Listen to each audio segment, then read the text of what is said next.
திருவள்ளூர் அருகே கடந்த 10 நாட்களாக முறையான மின்சாரம் வழங்கப்படவில்லை என கூறி பொதுமக்கள் சென்னை திருப்பதி தேசிய நெடுஞ்சாலையில் இரவு நேரத்தில் அமர்ந்து சாலை மறியல் போராட்டத்தில் ஈடுபட்டதால் போக்குவரத்து பாதிக்கப்பட்டது.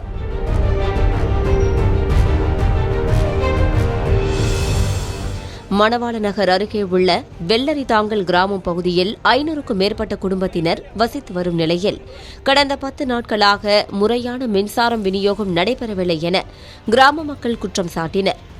மின்சார தட்டுப்பாட்டால் குடிநீர் விநியோகமும் பாதிக்கப்பட்டதால் சமைப்பதற்கும் குடிப்பதற்கும் குளிப்பதற்கும் தேவையான தண்ணீர் கிடைக்காமல் மக்கள் கடும் அவதியடைந்தனர். மேலும் வேலைக்கு செல்லும் தொழிலாளர்கள், பள்ளி மற்றும் கல்லூரிகளுக்கு செல்லும் மாணவர்கள் என அனைவரும் சிரமத்திற்கு ஆளாகி வருவதாக தெரிவித்தனர். குறிப்பாக இரவு நேரங்களில் மின்சாரம் இல்லாததால் தூங்க முடியாமல் தவித்து வருவதாகவும், இது தொடர்பாக மின்வாரிய அதிகாரிகளிடம் பலமுறை புகார் தெரிவித்தும் உரிய நடவடிக்கை எடுக்கப்படவில்லை என்றும் கிராம மக்கள் தெரிவித்தனர். இதனால் ஆத்திரமடைந்த பொதுமக்கள் வெங்கத்தூர் பகுதியில் சென்னை திருப்பதி தேசிய நெடுஞ்சாலையில் அமர்ந்து கோஷங்களை எழுப்பி சாலை மறியல் போராட்டத்தில் ஈடுபட்டனர். இதன் காரணமாக சாலையின் இருபுறமும் சுமார் 2 கிலோமீட்டர் தூரத்திற்கு வாகனங்கள் அணிவகுத்து நின்றதால் கடும் போக்குவரத்து நெரிசல் ஏற்பட்டது.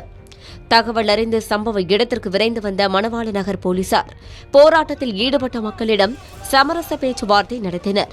தொடர்ந்து மின்சாரம் முறையாக வழங்க நடவடிக்கை எடுக்கப்படும் என அதிகாரிகள் உறுதியளித்ததை தொடர்ந்து பொதுமக்கள் சாலை மறியல் போராட்டத்தை கைவிட்டு கலைந்து சென்றனர். இந்த போராட்டத்தால் 1 மணி நேரத்திற்கும் மேலாக சென்னை திருப்பதி தேசிய நெடுஞ்சாலையில் போக்குவரத்து பாதிக்கப்பட்டது. 20 நாளா கரண்ட் பிரச்சனை, டிரான்ஸ்ஃபார்ம் போயிடுச்சுன்னாங்க. திரும்பவும் சரி ஒரு வாரம் கழிச்சு ஒரு டிரான்ஸ்ஃபார்ம் டம்மி டிரான்ஸ்ஃபார்ம் அதான் நல்ல டிரான்ஸ்ஃபார்ம் நினச்சிட்டோம். எடுத்து மாட்டினா உடனே ஈவினிங்கே நைட்டு ஒரு 9 மணி ஆயிடுச்சு போயிடுச்சு.